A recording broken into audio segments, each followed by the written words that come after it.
Hey, good morning, everybody. Thank you so much for joining us. Good morning. Good morning. We have a great presentation in store for you today. I'm going to go ahead and get started with some housekeeping tips and reminders. If you have any questions today, please type them in the chat or Q&A window at any time. We'll have some time at the end, but for everything else, contact us at sales@tristaterestores.com. Today's presentation, I'll give you a little bit of a heads up, is very interactive. So we're going to be using the chat a lot. Make sure you know where to find it and how to use it. We are recording. Links to view the video and the PDF presentation will be shared with you tomorrow morning through Zoom. Visit tristaterestores.com/VCB for a complete archive. Starbucks gift cards. 10 lucky attendees today will receive a $5 Starbucks card. Stay to the end to find out how. After the coffee break, please complete the post-event survey to share topics you'd like us to cover in the next coffee break. Save the date. Our next one is March 26th. If you like this presentation, we sincerely hope you do. Please consider sharing a review of Tri-State on Google for a $25 gift card, minding that this is subject to Google's review process. We have no control over that. Stay to the end. One lucky attendee is going to walk away with a $50 Crumble Cookie gift card. Yep, we're bringing back Crumble Cookies, and they have a great menu this week. So hopefully whoever wins enjoys it. So, who we are for those that are new today, we are a family-owned, locally operated, established firm. Tri-State Restorations is an independent residential and commercial disaster recovery firm located here in the Washington, D.C. metropolitan area.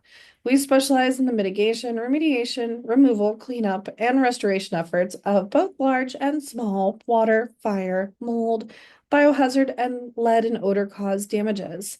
Our company's mission is turning disaster into peace of mind because we're committed to easing the burden of handling your property disaster by providing you with the best customer experience and services possible. Here's again just our suite of services. We can assist with water mitigation and restoration, mold remediation, lead abatement, fire and smoke restoration and odor control, biohazard and trauma disinfection, and sewage mitigation and cleanup. We are licensed, insured, and reliable. Tri-State is an IICRC certified firm. We're EPA lead safe certified, IAQA smart mold firm. We're 5-star rated. All of our employees are infectious disease control certified and water restoration technician certified. Yep, even the people in the office. We also have a licensed asbestos inspector on staff.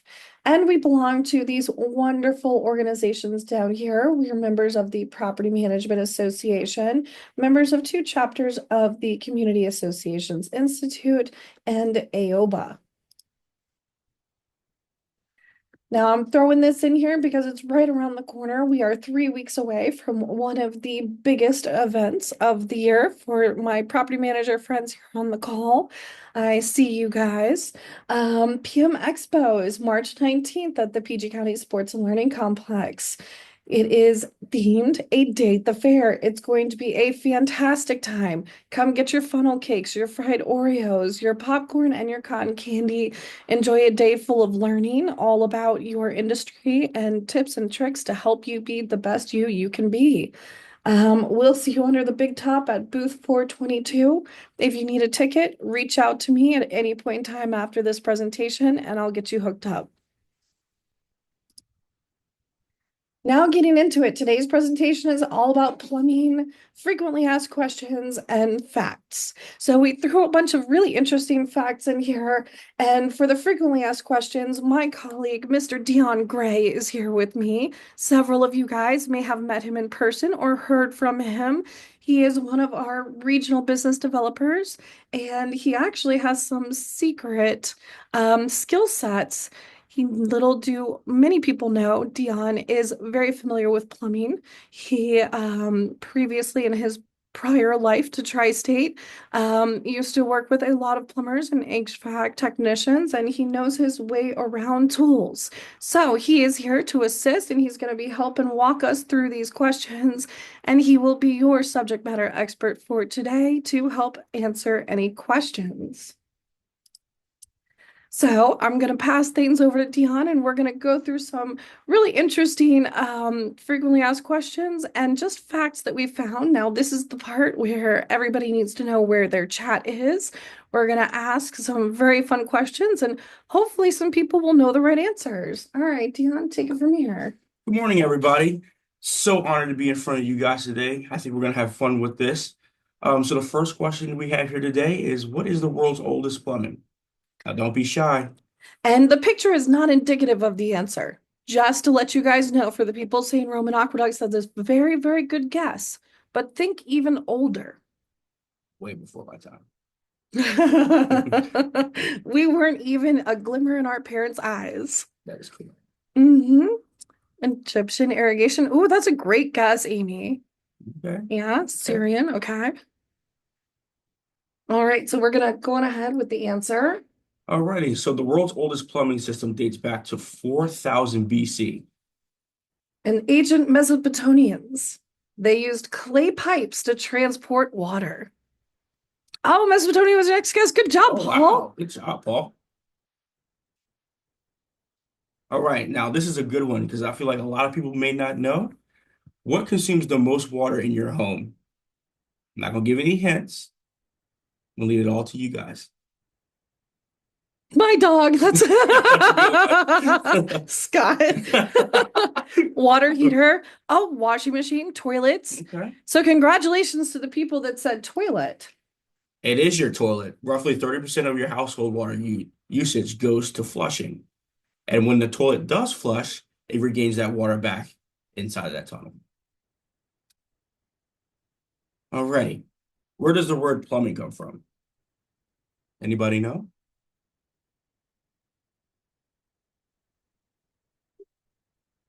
English. Okay. Plumb meaning straight. That's a great guess, Amy. Latin. I love how everyone is involved. Yes. Thank you guys for participating. This makes it so much more fun. All right, plume. Interesting. Okay. All right, so the answer. The word plumbing comes from the Latin word plumbum, which means lead because early pipes were made out of lead.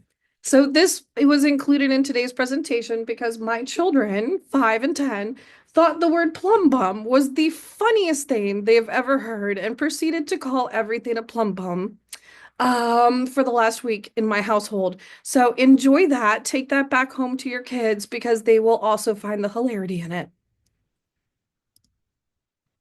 Alrighty. What are some other common types of plumbing? Oh, wait.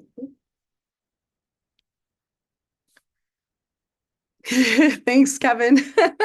So what are some other common types of plumbing besides lead? Obviously, we don't use lead anymore because of the health safety issues. Okay. Steam pipes, copper, PVC, Okay. galvanized. Yep, we want to try to stay away from galvanized pipes. They are notorious for what? Pinhole leaks. Cast iron. Yeah, Sheila. It's it's been quite a while, but yes, cast iron pipes are still used. Rusting. You discovered a pipe break in your bathroom. What causes more water damage, your shower or your tub? Now, this is an interesting one, so I'm really curious to see what y'all's answers will be.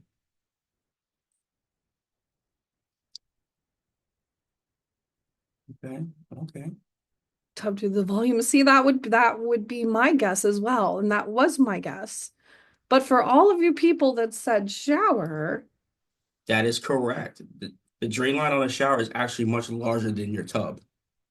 you want to talk about that a little bit? Yeah, This is so your funnest so factoid. this is a very interesting one.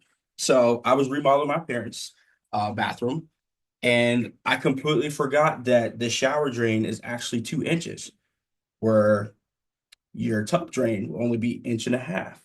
Now think of this as you're in a tub, you usually have your spout down and you're just sitting and relaxing in water. Where in the shower, the drain is always open and then it's just constant water flow. That's why the drain is 2 inches instead of an inch and a half, which will be your tub. Awesome. So now we're going to get into some frequently asked plumbing questions. Obviously in our state of the industry, what we do, we end up working with a lot of plumbers, HVAC technicians, electricians, you name it. A lot of our customers do ask these common questions, so I put up a few to share kind of the top four. Why does my faucet drip? Well, we're not washers, faulty O-rings, or high water pressure. There's a lot of different reasons for your faucet to drip. We're going to get into another slide later, but we want to make sure we're taking care of those active drips sooner rather than later because the amount of water that gets wasted from a drippy faucet is astronomical. You wouldn't believe it. Deon, go ahead. Okay. Yeah. How do I unclog a drain without damaging my pipes? Use a baking soda plus vinegar solution instead of a harsh chemical. That way you don't crack any of your PVC pipes or any other pipes that you have there. All right. Can I flush flushable wipes? This was a big question and issue during COVID. No. Just because they say flushable does not mean they break down like toilet paper in your plumbing system. They can clog pipes, damage septic systems, and actually cause massive sewer blockages. Why does my water heater make noise? This is a very common question is asked. Sediment buildup can reduce efficiency and even cause small explosions inside of the tank. So periodically, it's always important to go in your utility room and check on those things. As a plumber's daughter, my dad hated baby wipes and flushable wipes.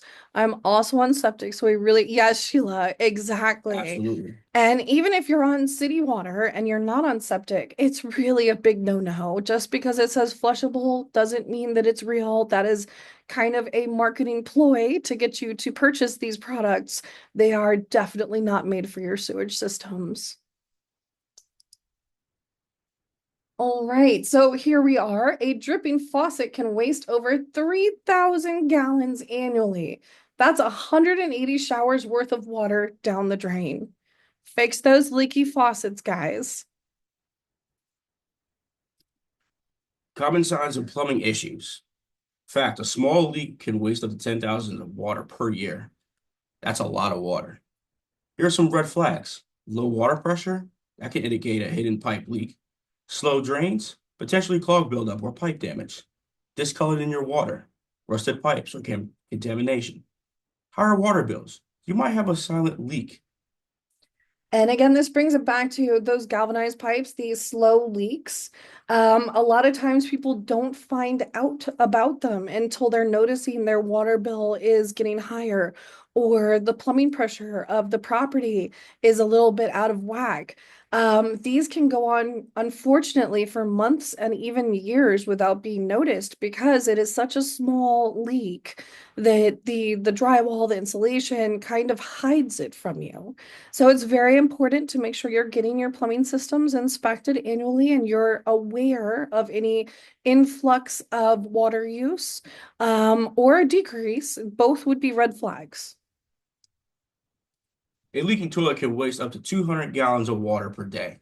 That's like flushing money down the drain. Actually, Adrian, can you go back to that one? Yeah. I want to comment on this here. Sometimes you ever had an issue where like you'll flush your toilet and your toilet just constantly runs like it's not filling up with water. You should definitely get a plumber out and get that checked because sometimes the flapper inside it's corroded and all it does is just drain the water back down. So it's constantly just pulling water, and that can be more than 200 gallons of water per day. That's a very, very good point. Thanks, Dion. And Fatin, yes, silent leaks will cause mold, especially when not visible. You are paying attention to our coffee break, sir. I'm so happy. You are correct. That is the most common sign where we see like mold in wall cavities, in ceiling cavities, are because of these smaller pinhole leaks that are quote unquote silent leaks. All right, steps to take immediately after a pipe bursts. Step one, turn off the main water valve. If you don't know where that is or how to do that, stay tuned. We're going to show you. Step two, contact your plumber to take care of the repairs. I highly encourage you find a local licensed bonded plumber. Make sure, you're bringing somebody into your property that knows what they're doing and can assist. Step 3, contact Tri-State Restorations or a local mitigation company of your choice to take care of the extraction, property damage mitigation, and restoration.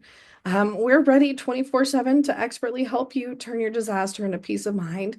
Contact us. If you need help, you'll always speak with a live expert who can assist. Everybody, this is Deon from Tri-State.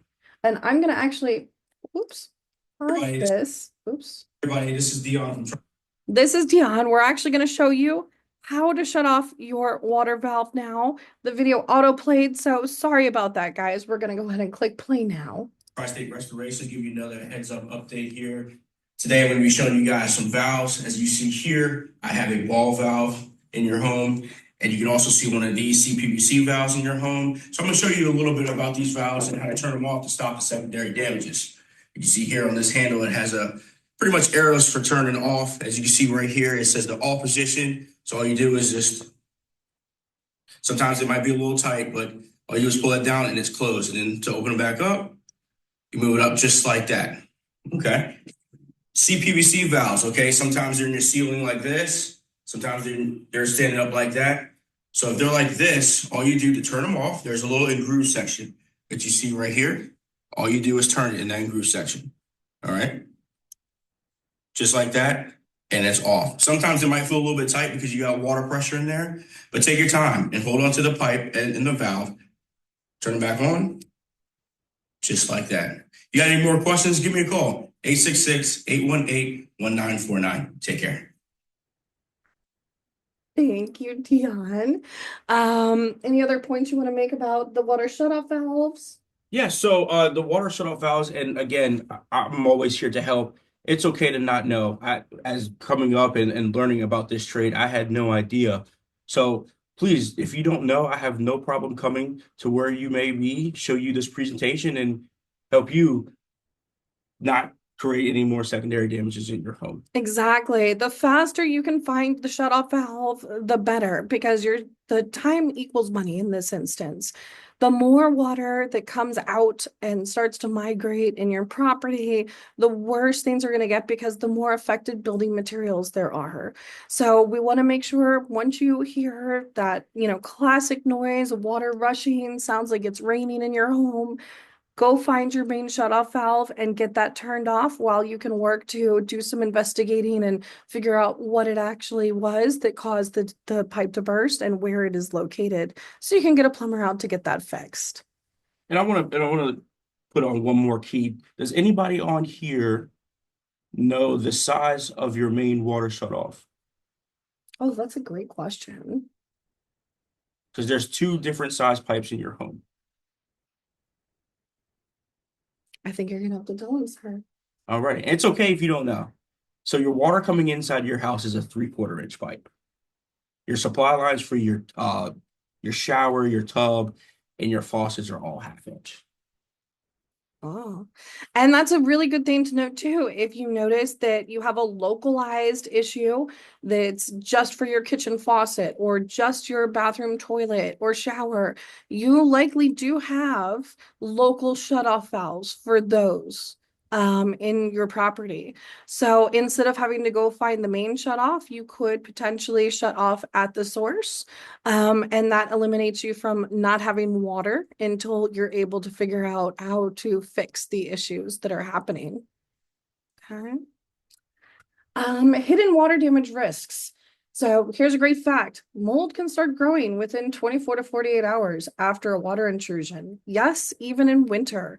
The hot summers, especially in the DC area, really get us closer to that 24-hour mark. And even sometimes we've seen up to, 12 hours microbial growth start just due to the nice, warm, moist environment.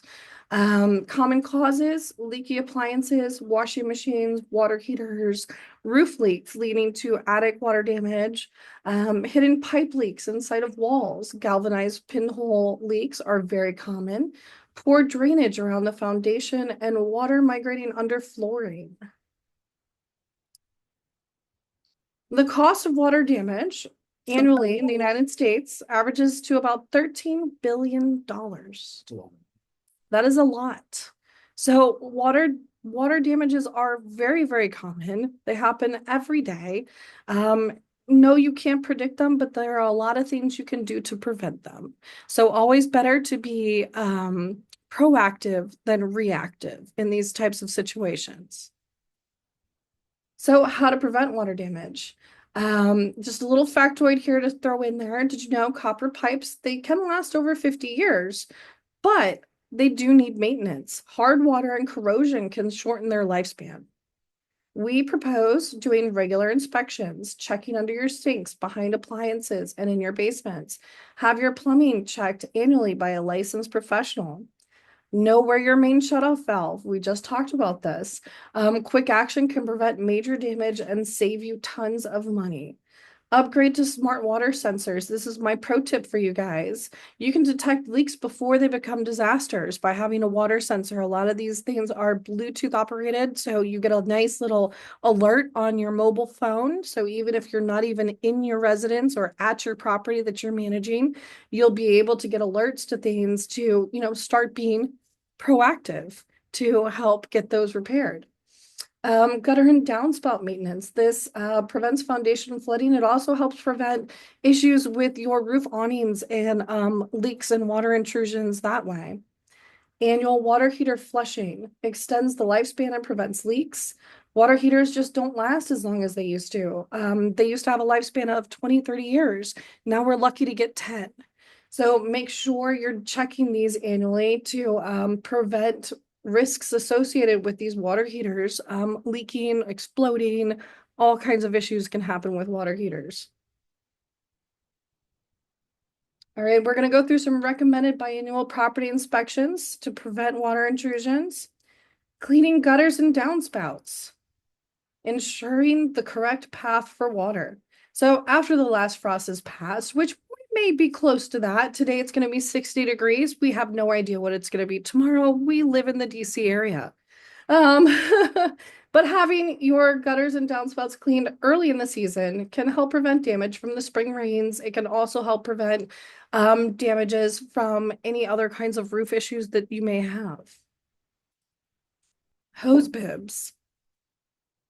Did you know a frozen or leaky hose bib can cause major water damage, leading to costly repairs? We see this very commonly in the wintertime after the first frost, but also in the springtime when everybody's getting outside. They're starting to make their gardens beautiful. They're getting everything ready for the summertime. You want to make sure you are getting this inspected before use, especially if you didn't disconnect your hose bib before the winter. Leftover water in the hose can freeze and expand, cracking pipes.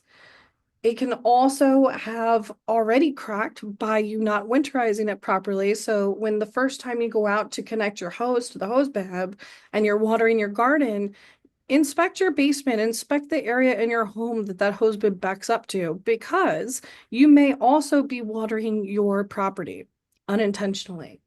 Yeah, so inspect for leaks. Even small drips can lead to foundation damage as well. Replace worn washers and seals. This helps prevent slow leaks. Shut off and drain for winter. We talked about that. Upgrade to a frost-free hose bib. This is my pro tip for you guys. This helps reduce the risk of frozen pipes and costly water damage. Warning signs. If you notice water leaking inside your property near the hose bib, this could mean there's a hidden pipe break behind the wall. And just remember, prevention saves money and headaches. Regular hose bib maintenance can help you avoid expensive repairs and keep your property safe. And grading and debris clearing. Remove debris, ensure proper grading. Trim your property's trees, shrubbery, and remove property debris to prevent improper water migration during the spring rains. Best way to check if your grading is correct, and the next time it rains, go outside and check around the perimeter of your property. Look for the water's natural pathway and check to see if there's any pooling around your foundation or other trouble spots. If you see this, this is a red flag. Planting trees, bushes, and other wetland plants can also help divert water away from your property. If you do see pooling, definitely get with a landscaper and a professional to come out to check your property's grading. You may just need to have some assistance with this. Foundation cracking. Foundations aren't all they're cracked up to be. Cracked foundations allow water to migrate into your property. We propose you performing a biannual inspection after the thaw and before cold weather hits. Necessary repairs to avoid unwanted moisture intrusion should be made to avoid microbial growth in the damp areas once the warmer hits. I'll let you take this one. Okay. The average household plumbing leaks waste nearly 10,000 gallons of water per year. That's enough to fill a backyard swimming pool. Can you imagine that? That's an incredible fact. So, what about multifamily communities?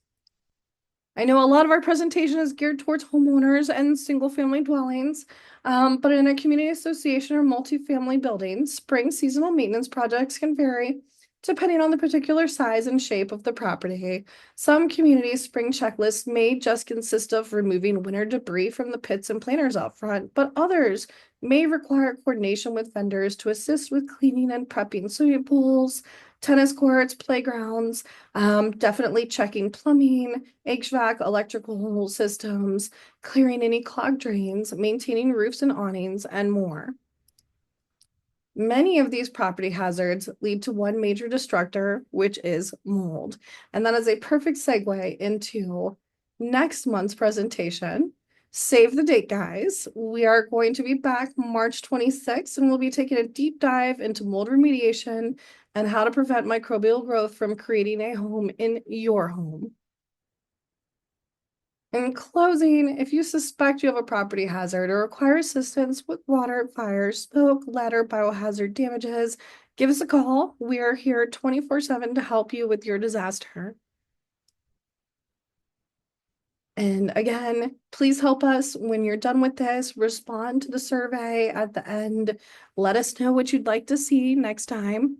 We do try to cater these presentations around what it is you guys want to learn about. So we love ideas. We want to hear from you. Help us make this coffee break the best it can be for you. All right. And now I have Mr. Deon here. He's ready to help answer any plumbing questions you may have or questions about anything we had in the presentation. The floor is open for everybody. Please feel free to share in either the chat or the Q&A box. I know Scott has some questions. All right, let's see. He does. Hey, Scott, I missed you yesterday. I came by and your door was locked. Why are you calling him out? Any questions, guys? Do you have a plumber on staff or recommended one? Well, aside from Deon here, no, we do not have a plumber on staff. We do have connections with tons of local licensed plumbers, master plumbers. If anybody on this call does need a recommendation, give Deon a shout. He will hook you up with somebody who is local and available to help take care of your situation or, do an inspection, whatever the case may be. Does insurance cover water damage usually? That is a fantastic loaded question, Fatin. So yes and no. Sudden pipe bursts, yes. Unless you have leakage and seepage coverage, foundation water intrusions, sewage backups, those kinds of issues are typically not covered. What I recommend, and there are a ton of wonderful insurance professionals here on this coffee break today, reach out to your local agent. Do an annual policy checkup. Make sure you know what all the underwriters are in your policy. Make sure you have all your add-ons. I mentioned leakage and seepage. Often this is a very, very nominal expense annually, something like $10 to $20 a year. But without that coverage, when a time that an emergency happens, you might be out of luck when it comes to your insurance. So I recommend reaching out to your local agent, do an annual policy checkup and review, and just make sure you understand what it is you're paying for to protect your property, and make sure it has all of the things that you feel you need to keep you and your property safe. First, my apology to be late. Manage a high rise and have a few unit owners who are DIY. Unfortunately, this is very common. They believe in draining their water heater, which causes a mess and poses potential risk for water damage. How do I navigate this? And how does water heater really need? So, yes, we actually do recommend draining water heaters annually. The reason behind this is because sediments build up. So, as clean as our water can be, there are sediments in our drinking water. Fluoride is also a factor here. So these things do actually eat at and degrade the hot water heater. So we do actually recommend having them flushed. With that said, you don't need to DIY it. You can have a professional come out and do this. And what they do is they drain it into a tank to ensure there's no accidental oopsies with water unintentionally migrating into other unit owners' properties. Dion, do you want to add anything about that one? I know you've done Yes, this a few absolutely. times. So I don't know if you guys maybe have seen this, but on the bottom of your hot water heater, it looks like a hose bib. The best way to do it is go to your Home Depot or your local store and get a hose. Tighten that on there and then just let it drain and it will come right out of your system. Mhm. I Awesome. think I saw something up there. How often you change it? Let's see here. When you turn your water shut off back on, is it okay if the pipes shutter and there are lots of air pockets? That That's is a typically great no, that question. is typically normal. All it is pressure building back up into the pipes. You might see Mhm. them shake a little bit. That is completely normal. Fantastic. How often should you change the valves? So that's a very interesting question. This can actually go with the valves and the pipes. I don't know if you guys have noticed, especially on copper. Copper comes with a discolored color. It could be green, brownish color. Those are when you want to take care of, get them checked out because once that corrosion gets on those pipes from old age, that's where your pinhole leaks happen. And another thing to flag, Miss Lynn, is, if when you shut it off, if your water doesn't shut off completely, then you have a failed valve. So it may be brand new, but if it's not functioning, that is definitely a red flag as well. And we have unfortunately seen instances where customers just had these valves replaced and they unfortunately had a water intrusion issue as a result of the replacement. The best way to make sure your hose bib is completely empty is to turn off the valve first, then turn on the hose bib. That way you can get all the excess water that's in that pipe that's after the valve. Mhm. When you turn off your water, when you leave town, do you also need to turn off your water heater?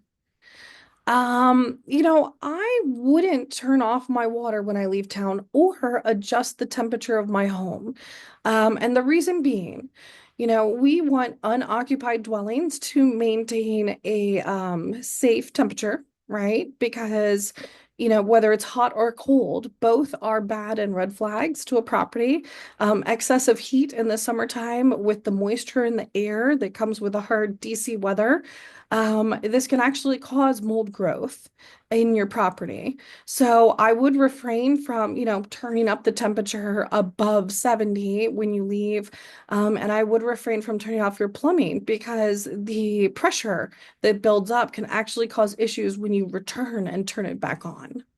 Do you want to add anything to that? No, you hit it on there. Oh, fantastic. See?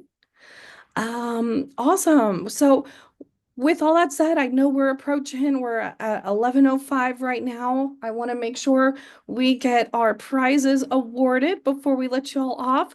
But if anybody has any other questions, actually, let me grab this a couple ones. What's the best way to protect your pipes from freezing? Kevin, I just touched on this, making sure that your property maintains a safe, livable temperature is one of the number one ways to prevent your pipes from freezing. Let's see. Do you have a checklist for maintenance for a hot water heater? No, but we could definitely try and find one. I would say the best thing to do is to reach out to a local licensed plumber and have them just do an annual inspection for you.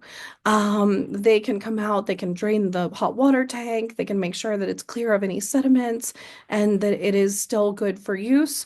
They'll also check, the pilot light if it's a gas, and ensure that everything is safe to use. All right, and let's keep going here. Any other questions? Feel free to keep sharing them in the chat. We will go through them when we can. Oh, thanks, Jen. Oh, good to see you. I'm so happy you're on this call today. Um, Beautiful. So, grand prize winning drawing time. Thank you to everyone who knows what the next slide's going to be. We're not quite there yet. So, today we are giving away a crumble cookie prize pack. So, one person will get something very delicious. Give me a second as I go through here with my random number generator. And let's see here. Today's winner is Miss Hillary James. Congratulations. And we're gonna do some, hold on, let's do some confetti action here. There we go. Now it's official. So congratulations, Hillary. I will reach out to you after today's presentation. We will make sure you have some delicious crumble cookies in your future. Now, time for the fun part. Chat us one thing you learned today in this presentation. The first 10 responses will get a $5 Starbucks gift card. Yeah, Amy, frost-free hose bibs. I learned that as well. Understanding plumbing basics. Yeah. Learn to keep maintenance up to prevent problems. Toilets are responsible for 30% of household water usage. Good job, Kelly. That one is one of my favorite factoids. You learned how to turn off your water correctly. The drain line on your shower is much larger than your tub, and mold can start growing 24 to. Great job, Sheila. Flush water, tissue paper, and sewage into. Okay. That the shower drain is larger than the tub, right? Isn't that an interesting fact? Knowing how to use shut-off valves can save time and money. Fantastic, guys. I'm so glad everybody had their coffee. Everybody was paying attention. Thank you so much for joining us today. We truly appreciate you tuning in to today's presentation. I'm glad you all learned a lot. Please take these factoids back to your homes, your work, and share them with your friends. We always want to be preventative and make sure we're helping to avoid damages if at all possible. All right, guys, have a wonderful day. Save the date, March 26th. We're back at ya. Mold remediation. Take care, everybody. Bye-bye.